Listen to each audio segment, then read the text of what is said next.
It's BB and Dealey, we know you have been waiting, so here's another podcast about movies, burn after watching. Welcome to the Burn After Watching podcast. We are back. I'm Borderland. I'm Dan. I'm with Dan. We took a short break. We took a short break after, was it Gladiator? No, wait. Mm-hmm.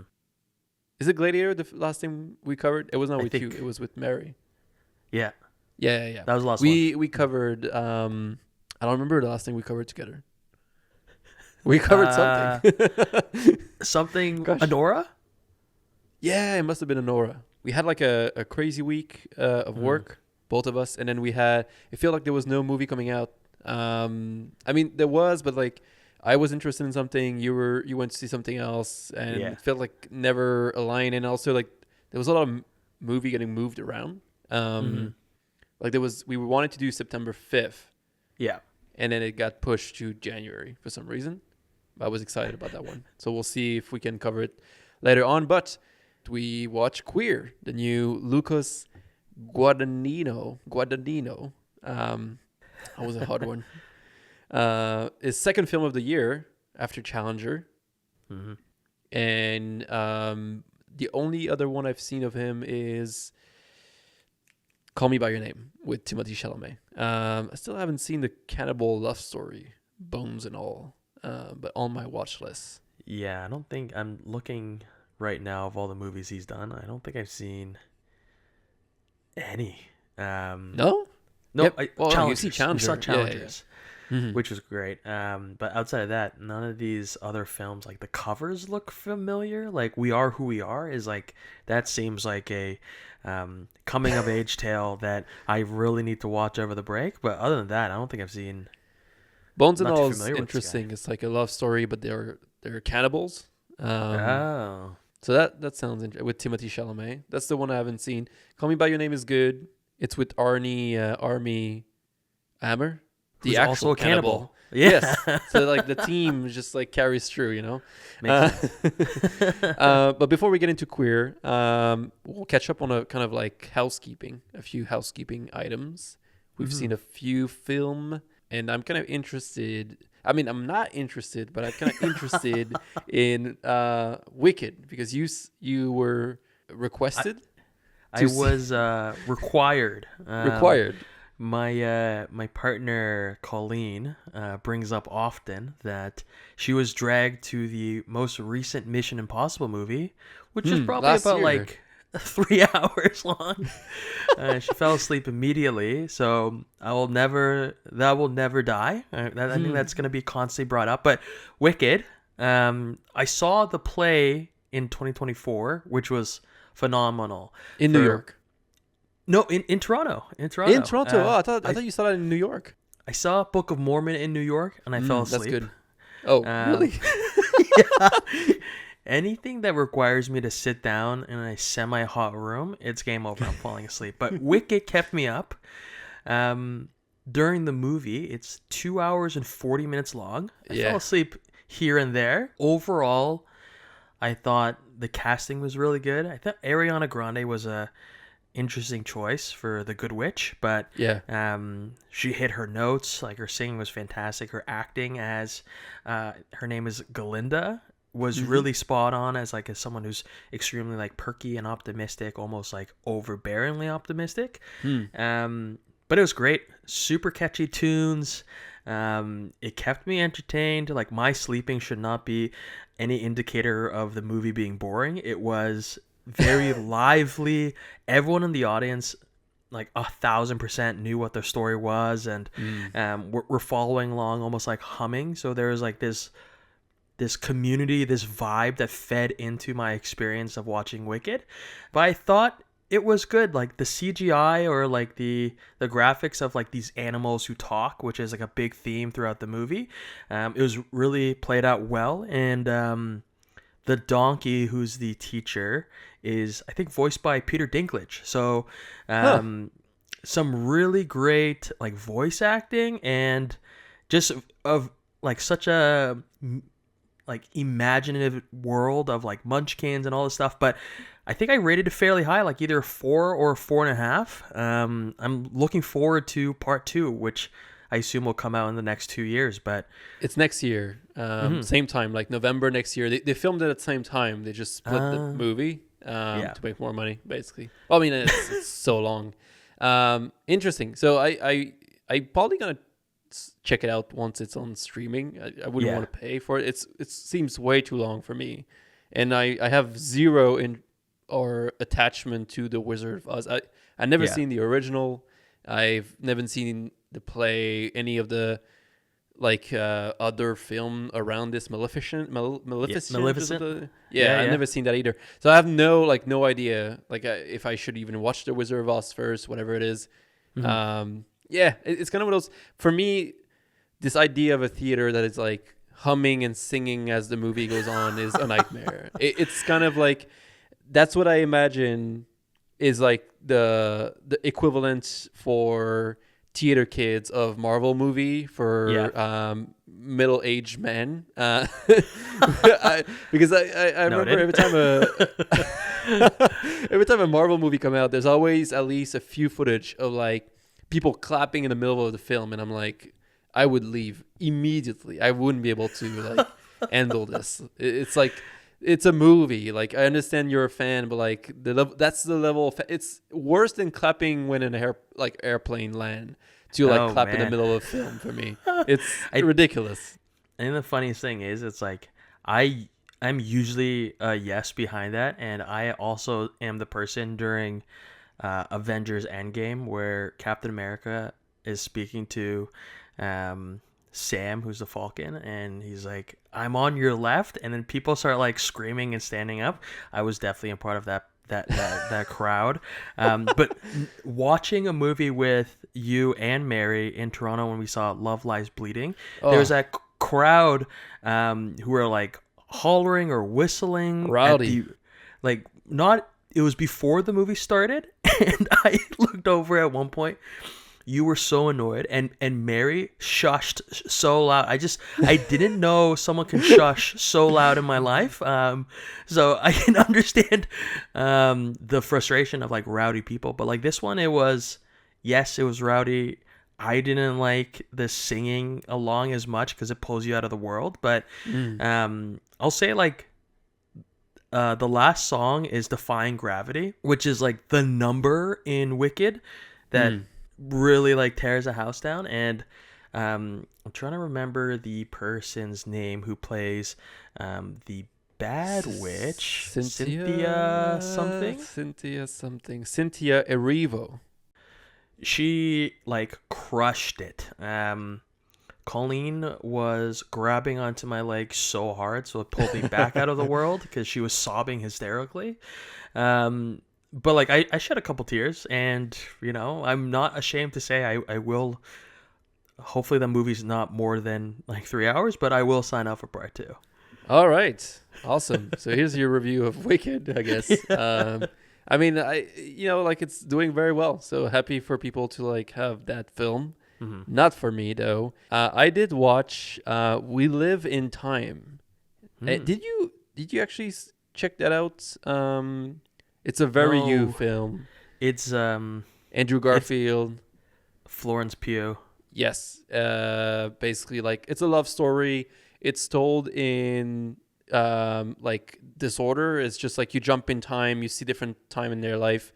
And like I was told that like, oh, you're gonna cry, it's very sad, blah blah blah. Yeah, like it didn't do much for me. Like a lot of people said that it was really like an experience, how like sad it was. It feels very by the book. It's very, one of them is sick and then they have a kid and, like they have to deal with the disease, but like blah, blah, blah. And it just, like, I've seen this too many times for it to work. Right. Didn't even cry once. And the ending, there's like a cooking aspect to it where like she's a chef and then she has to choose between resting and like, following her dream of being on this chef competition. It just feels so, I don't know, like I've seen this too many times. Like it just doesn't work for me. It's not a bad film in any way. I think I give it a 3-star. Yeah, 3-star. It's just like fine. I think the average person will have a good time. The performances are good. Like Right. I never really liked Andrew Garfield that much. I tried to watch Tick Tick Boom 2 years ago and stopped mid movie because it was so pretentious. It's a musical, so maybe you should tell Colleen to check it out. Yeah. But yeah, like I couldn't stand him, and I never seen his Spider-Man film. I think from what I've heard, it's the worst one, and I haven't even seen like the good ones. I've seen like the Tobey Maguire one, but I haven't seen like the other one. We Live in Time. It's fine. You can watch it. It's not, if it's there, like watch it, but that's kind of it. I don't know. It's just okay. It's a burn. Probably a burn. It's doing just enough to not be like skip it, but it's nothing new under the sun. Something else that is kind of like generic. Red One. I told you to watch this before I watched it. It's the Rock Christmas movie about is it J.K. Simmons that play Santa Claus? Yeah. And he's a cool Santa Claus. He's in shape. He works out during the movie. He's like doing ninja stuff, and he get kidnapped, and then The Rock has to like team up with another one of those Marvel dudes, Chris Heaven. Yeah. This is the type of film I feels like. What was that guy that is in every movie? Ryan Samuel. Gosling, Reynolds. It's the type of movie you would expect him to just show up randomly for a cameo because it just feels so. It's like I know I shit on Marvel. I haven't seen most, like 99% of the film. But it really feels like the Marvelization of a Christmas movie. It's very much the catchphrase that end the scene, like what people make fun about, like, oh, he's right behind me, isn't it? Like those kind of like cheesy things that, are probably not in Marvel movie anymore, but they used to be, or they were there long enough that people like make fun of it now. It's very much like that. So it's really inoffensive. Like a lot of people saying like it's like the worst movie of the year. It's not. Like it's just a classic cliche, right? Action family movie. Like it's not reinventing anything, but like those action movie never do. Like it's just there's that dude Nick Frost, who's an actor Nick Kroll. Yeah. Worst performance I've seen this year. So bad. He's only in the film for like 15 minutes, but it's really like an achievement of how bad he is in this. And I think you would have a good time watching it. I don't think you would love it, Red One, but I think you would have a good time. It's not like I had a bad time. It's just like, it's just what it is. It's exactly what's gonna happen. There's a few jokes that work. Most of them don't. Yeah. It's The Rock is the hero, obviously, and he solved everything, and I don't know. It's fine. It's really just fine. Did you go in expecting it to be bad and it just landed average? That's the thing, I guess, maybe. Yeah. I mean, I gave it 2 stars. Like, I'm not saying it's good. Right. But it's not like it's being painted as like the worst film of the year. Yeah, like I saw a clip on Twitter saying like, will this movie ruin The Rock's career? And I was like, No. It's not like, no, he's not going to go from like the highest paid actor in the world to this single film ruining his career. For those who don't know, The Rock is now in the wrestling terms, you call it a heel, which is like a villain. And all of his life, he was a hero. So I think the man will do just fine in terms of his career in entertainment. And he's in Moana, which is like killing it right now. Oh, he's like, gonna crush. It is what it is. Like it's for like 15-year-old. And I don't like the idea of like, oh, it's a kid movie, you can't judge it the same. I am judging it the same, but like at the same time, they're not trying to make me like the guy that will be like, oh my god, this is the best film, Like anyway, it's on Prime already. It hit Prime so fast. I was surprised by that. That's it, because it just came out like last month, right? It came out the same week as Wicked? No, Big Gladiator? I don't know. It came out like late November. Damn. Yeah, it's been like 4 weeks. Now it's available for everyone's enjoyment. Yes, exactly. I don't know. I will burn it, but I would say like it's not as bad as people say. If you want just something to like put in the background, you really don't have to pay attention to it. That's the thing, right?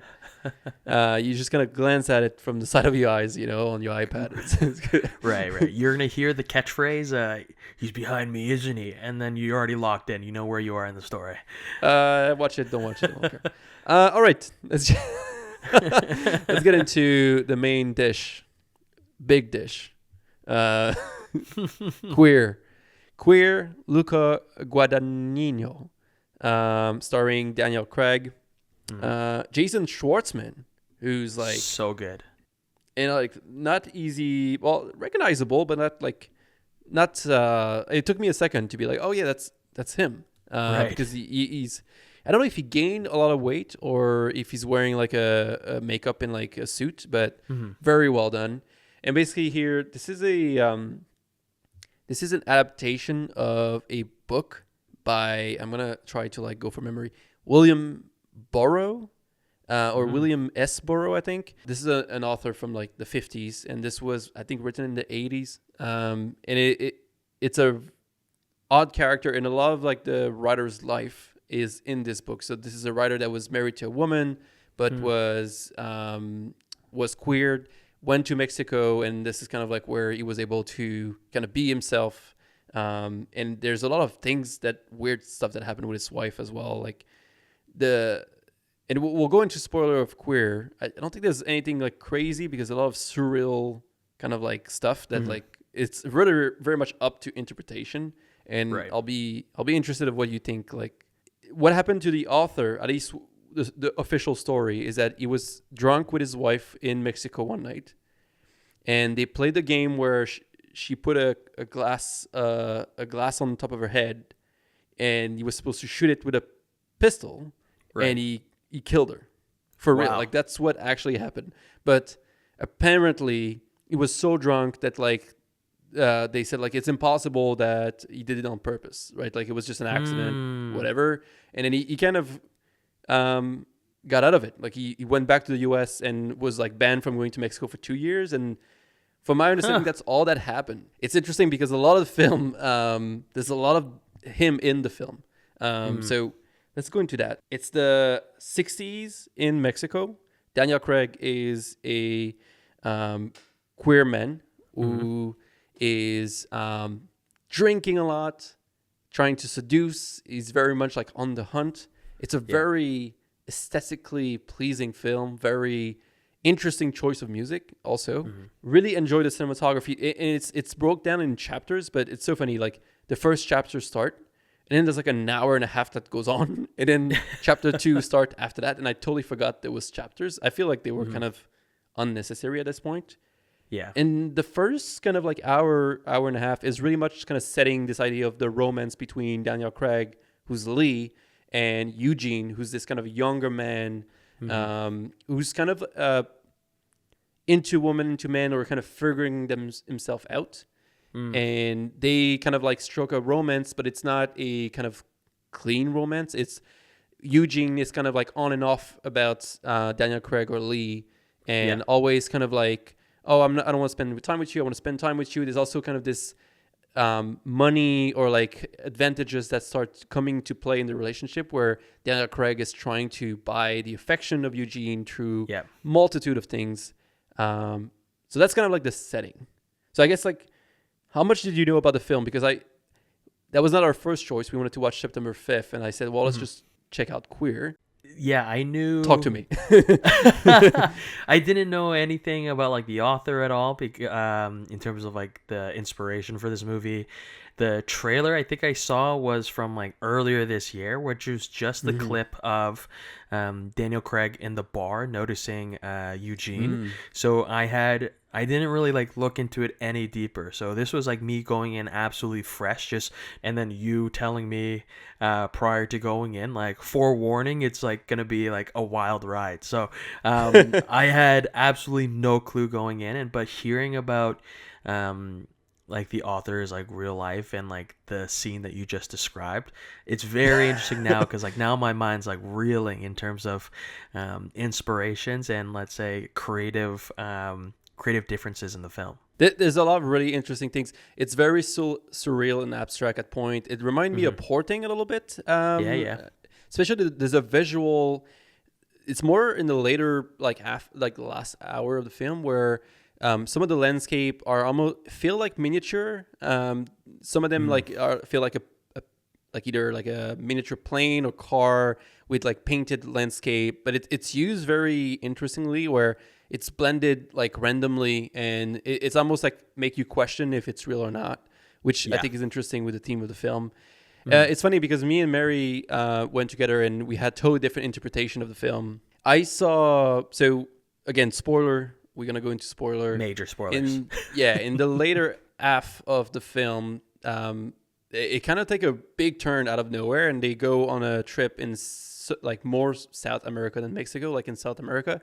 And in this research of this yage, I think it's called, which is this plant that is supposed to like allow you to be able to do what do you call that? It's telepathy. Like hallucinate. Telepathy, and then I think yage is supposed to be like a representative like of ayahuasca, because it's ayahuasca is like what people who partake in recreational drugs. Ayahuasca is something that people have said have like similar like traits. So they go in the middle of a jungle, and while this is happening, when they leave Mexico, Daniel Craig is going through a drug withdrawal, and he's gonna have to deal with like this, going to the doctor, feeling very weak, as he's also going towards the jungle to find this yage. They eventually get there, and they basically do the drug. After that, when they leave, Daniel Craig, basically Eugene just disappear. My first thought was that Eugene is not actually a real person in the sense that it's more of a version of Lee. The version that, thinking about the author again, that he was when he lived with his wife, where he's attracted to men, but he's unable to commit and be his true self because of the pressure of the 1950s and also kind of the situation that he's in, the fact that he's a public figure. And Lee is like the freed version of the author, or like Lee, who's actually living the life that he wants to live. Right. And the way I was seeing it, one of the reasons I think that it's true is that during the drug kind of trip, you see them kind of in this almost digital ghost kind of like view. And you see some of those digital ghost-like moment earlier in the film randomly. Two time is one in the bar, and when there's a TV kind of static going on, and kind of Lee slowly disappear. And also one time or two time in the theater, you see kind of like a version of Daniel Craig kind of reaching out for Eugene while like truly they are not touching each other. And I thought that like maybe this whole film is a drug trip. Is the entire thing is the drug trip. He's just reminding himself, and the telepathy aspect is him talking to himself, the other version of him that could have been or that is. Versus the person that you truly want to be. And at the end, what I'm seeing is that Daniel Craig killed Eugene with a pistol. Yeah. And he kind of smiled, and then he's sad, and then we jump in time again, and he's an old man, and then he died alone as an old, frail man, and all he remember is kind of like the embrace of Eugene. And like this is interesting because it's like the choice of being free, of being himself, of being Daniel Craig or Lee is the right choice for him to be himself, but because of that choice, he will end alone. He will end without someone at the end with him, because regardless of being freed and be able to be himself, in the 1950s, like being queer is not something that means that you're going to have a happy life. The sadness of the situation is kind of what we see at the end. Yes, he got to live his true self, but he ended up alone and dying like in a shitty hotel, because even though he made the right choice, that's kind of like the end of his life. And all you remember is Eugene, maybe like the other version of himself that could have ended up maybe with a wife, not what he wanted, but still company. That's my interpretation. But there's a lot of things that don't work. So I'm interested of like, what were you thinking kind of going out of the film? So there was like, A couple times throughout the movie, Daniel Craig talks about disembodiment. He's like, there's something disembodiment, and I couldn't recall what the word meant. But when I got back, it's talking about like you outside of your body. So it's almost like this like astral plane. And throughout the movie, I thought it was very weird that you'd almost see Lee, then Lee wouldn't be there. So like in the jungle, they do the Yage, and they're going through this path to try to get back home. And then Eugene is completely gone. You see him for a second and he's gone. Even like a Fight Club situation where he is like almost pushing himself to be a completely different person. Now, there's this character who's like this like witch doctor who essentially is the holder of all the research of Yage. And post them taking Yage, they're tripping out. I thought, Alex, what you were going to talk about was there is this like beautiful, almost like poetic dance of sorts where they start blending into each other. Yeah. And their faces are pushing into their body, and like their fingers are all over their everything. So it's almost like they're becoming one. Yeah. So that becoming of one makes you think that it's either him projecting a version of himself falling in love with himself, or there's some kind of like potentially disorder where he sees himself as two people. But what caught me off guard was post this trip of Yage, they wake up and the witch doctor tells Eugene, like, you can't run away from this. A third door has opened up. You can't escape this world. And this whole like identity crisis of, is Eugene bisexual? Is he straight? He tells Daniel Craig that he's not queer, like he's queer. Yeah. So there's this, it leaves you to like wonder, like, is Eugene real? Yeah. Because Eugene's friend, the woman that he talks to all the time at the bar, yeah, that woman also looks like his wife. I thought for a second there's this scene in the movie where you see the torso of a woman that I imagine is his wife, and I thought it was that lady because they have the red hair as well. So there's too many like weird the coincidences were hitting too closely. So yeah.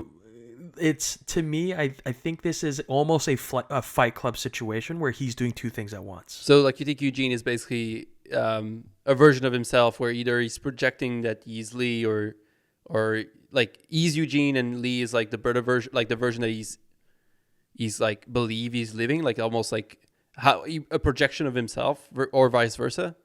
Yeah, depending because okay, so in my review I said that this is like the worst like sugar daddy relationship that you can muster. But even if let's say obviously sugar daddy was just being comedic, but Jason Schwartzman, when Eugene comes back to Mexico 2 years later, he's like, I'm surprised that like they didn't talk about the plans. Like I'm sure, like it's weird that you haven't heard from him. And like that scene before Daniel Craig shoots Eugene, he's like peering into an apartment with a single lit room, and he's peering into like himself opening the door to kill Daniel Craig. So it makes it seem like almost Eugene was a figment of his imagination living in his brain, looking into the life that he lived, quote unquote. So to me this is like all projections, or it's either him seeing himself in two different places. Yeah, I think that like the other way that I've seen some people talk about it is that Eugene is real, and it represents like the struggle and the solitude that like being queer in that time would create, because it's not easy to like be out and queer. And like Eugene represent this dilemma of like being able to go out even though you might have the desire, like and Daniel Craig peering into the miniature of the hotel, where he used to take is like kind of like one night stand kind of like peering at like what his life will be, because he lost his true chance at love with Eugene. Like I think he was truly in love with Eugene. And one of the other thing I thought was interesting is that the author Williamsboro went to Mexico to kind of live his fantasy and like live his true self of like being with other men, and behind was kind of his life with his wife, etc. in America.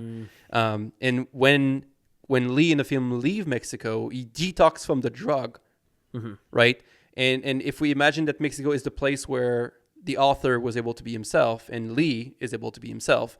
When they leave that place, it's almost a detox and like they lose kind of like the version of themselves that they want to be. It's is being your true self is a drug. And then every time the author was to leave Mexico, he couldn't be himself anymore.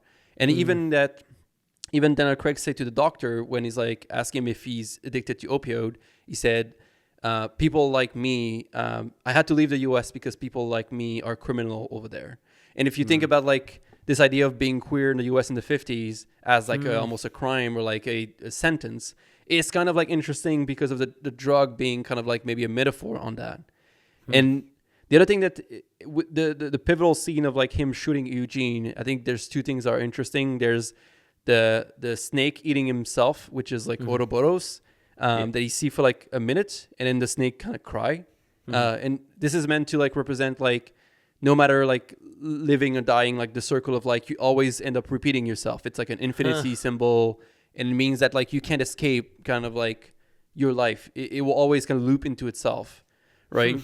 And if let's say Daniel Craig is the snake, and basically he lost the chance at true love, and there's nothing he could have really do or done because that's kind of like his destiny as an open kind of living his true self. And that's why like the snake cry versus the kind of parasite that we see as the necklace on both the first guy you sleep with in the film and Eugene at the end would represent like the parasite that those person are to his life, right? Like it's kind of like what he wants them, but he doesn't want them physically. That's what he tried to use physical touch as a way to fulfill himself, but what he wants is to be truly loved, right? As a queer man, but he can't get that. So like those one night stand are becoming like venomous to him, and he can't get out of it. And by killing Eugene, it's like saying like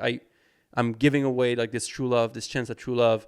And he smiled for a second, and then he kind of like go to like kiss him one more time. So it's kind of, he knows that there's a freedom by like being able to like live that behind, but at the same time he knows that like he's gonna end up alone, and that's what we see, right? And at the end we never see the head of Eugene, right? The flashback of him, it's only the legs that you see. And there's a lot of like stuff like this that, I mean, it's just a film that is super thick. Like there's tons of things to like read into. Like I have no idea if like what the thing that I'm reading makes sense. Like it's just like there's just so much. I think like you can go on for like a couple hours probably.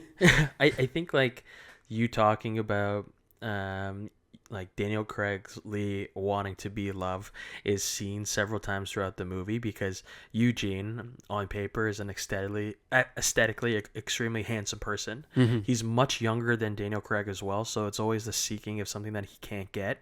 But he calls Eugene at one point throughout the movie Baked Alaska, where Baked Alaska as a dish is hot on the outside and super cold on the inside, because every time he tried to engage in deeper conversation with Eugene, he was always rejected. It's always like, I'm too busy, I got work, I'm hanging out with my friends, never getting that sentimental connection. And is always seen as, the movie does a really good job of showcasing what this relationship meant to probably Eugene, was just merely physical.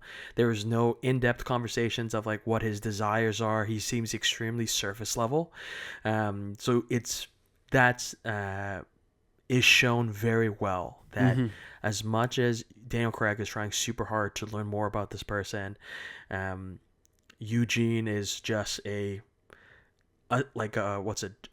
jocks like rocks kind of thing. Like there's nothing behind his exterior, and that's all he's thriving off of. So very interesting at the end, that scene that you were just talking about, Alex, of like them cuddling and you're only seeing the legs.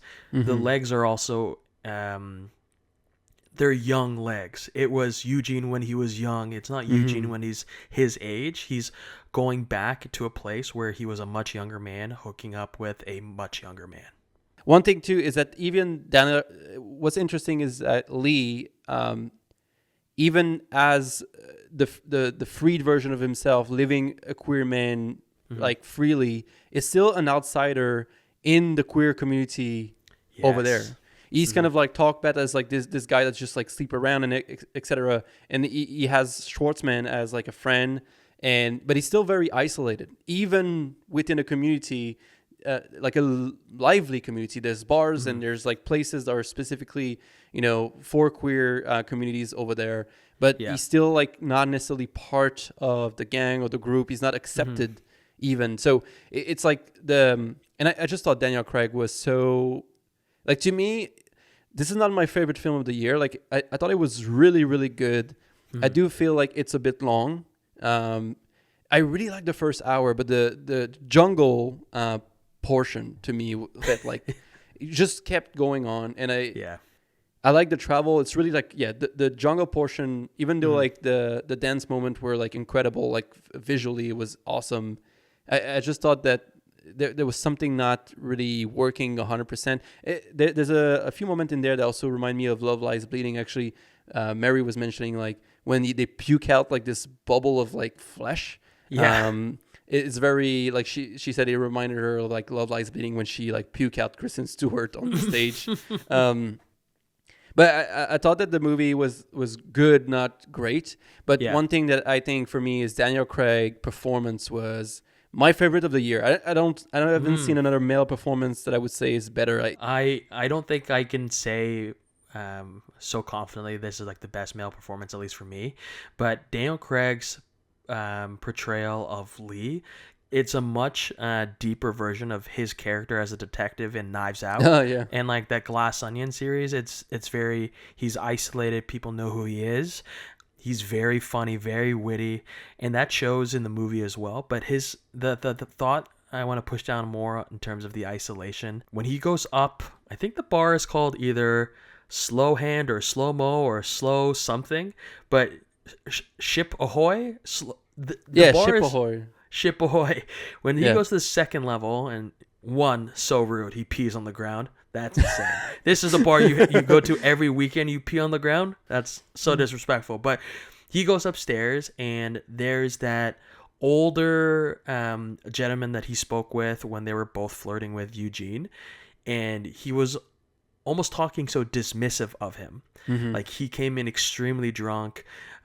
He was touching Eugene at the party and just making an ass of himself. But like I too believe that like Craig killed it. You believed like his story of being this like sad man seeking love, and there's something like romantic and endearing about this. I loved his character. He did Lee super well. Now I have to go see what like Knives Out after this, because it's now striking a chord. But very good. Not in my top 5, but very good movie. I don't think it's in my top 10 even. Like it's I gave it a 3.5. I think it's a save. I'm trying to think about a movie that would be kind of similar, but I think if you like Lucas Guadagnino film, you most likely will like this. Love Lies Bleeding and it's kind of supporting. It's kind of similar. It doesn't mean that you would for sure like it, but I think it's kind of like getting close. It's a bit long, but for me, I would rewatch it just for Daniel Craig and like just for the first hour. And I really like the choice of music, like especially the needle drop of "Come As You Are" by Nirvana, randomly like super early in the beginning. Like it feels like totally out of place, but like the messaging and everything just fits so well that like it works. It makes it work. Yeah, I gave it a 3.5. I would save. I quickly asked our best friends here at ChatGPT of movies similar to Queer. All of Us Are Strangers. That's good. Have you seen that? Oh, that one's heartbreaking. Oh yes, that's sad. That's a great similar film, to be honest. Yes, very similar themes. Obviously, it's also like a queer movie as well, but like are they there? Are they not there? Is really really good. On point, ChatGPT. On point. There's others. I haven't seen the Persian version, but it's about a heartwarming, humorous story about an Iranian American woman navigating her cultural identity, sexuality, and family relationships. Femme, The Idea of You, which sounds... I think that might be another Luca... Guadagnino? It might be. I might be completely wrong. And the last one here is I Saw the TV Glow, which was... God. Oh yeah, you did watch that. I did watch it. Oh boy, man. I think it was, from what I've been told, a great movie for specific audience, like Trans the community. audience. Exactly, it was perfect for them. But like for my, but I'm only judging it as a film, not as like just a message. movie, just a pure movie. It was like I like that actor who was in Dungeons and Dragons. Terrible Detective Pikachu. performance, man. Oh, so when rough. he's a 40-year-old, it's like, dude, you look like you're 12 with like little white, and it's so bad. I heard some people say that like it's their favorite performance. I was like, what movie were you watching, man? That's crazy. But like All of Us Are Strangers is a great comparison. If you want to watch something similar, I check that out. But like, bring your tissues, bring some popcorn. It's a fantastic ride. But I will save this movie. Awesome. We are coming back next. Is it next week? Is Christmas next week? Yes, Christmas it is next week. With Nosferatu, and most likely Complete Unknown with Mary. And then me and Dan, we're gonna have to figure out. We are getting close to our top 5 episode. Normally, like early Jan, we'll do that. I'm trying to find if we're gonna do it all together or if we're gonna do 2 episodes. But I think I'll try to make it all together. So this is gonna be a time to just go through like all the film we haven't seen for 2024. I still haven't seen like Saturday Night Live. I still haven't seen like I have so many films that I need to catch up, but they're not impossible to find. Like. Also, for all the new listeners to go back and rewatch and re-listen to all the episodes of Burn After Watching, so you know what films that we've liked so far. Yes, or you can just follow us on Letterboxd at Borderland and Dan Lee, if you want. Awesome. Thank you, Dan. Have a good one, everyone. Cheers. Cheers.